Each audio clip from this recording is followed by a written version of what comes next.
Hi everyone, we are back with another car buyer's review. Today we'll take a look at the BMW 3 Series that was built between 2005 and 2013. The internal code for this car is E90. With facelifts and other variants, we talk about the E90, the E91, the E92 and the E93.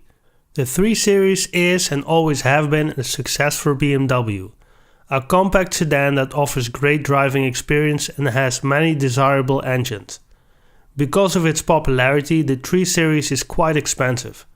Also, the brand plays a role in its price.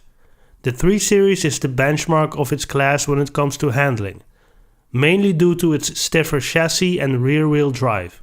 This car came to the market as a sedan, touring and coupe.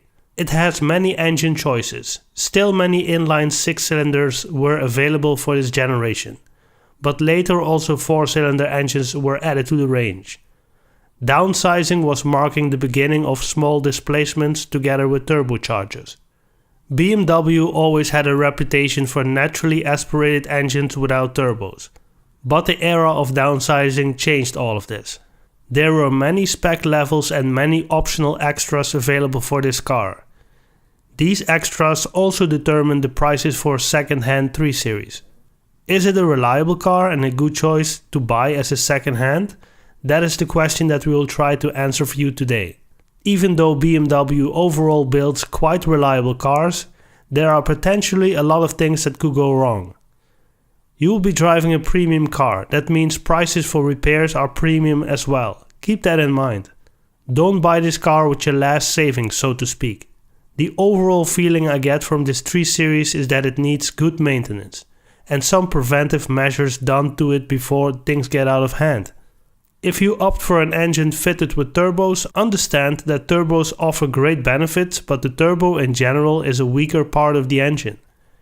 It's essential that the turbo gets good cooling, and after driving fast it needs some time to cool down.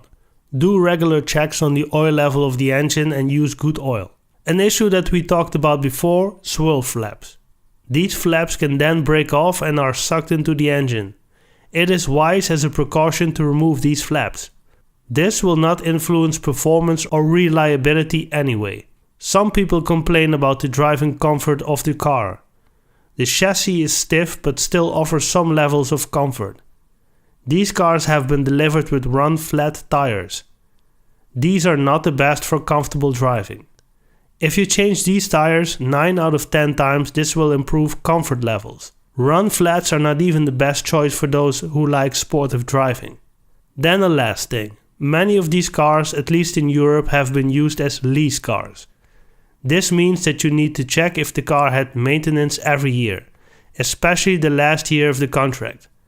Sometimes the last year of maintenance is skipped due to the costs and the car going out of the lease pool anyway. Upside to lease cars is that maintenance during the contract has always been done at the dealership itself. This is a positive thing, especially for BMW.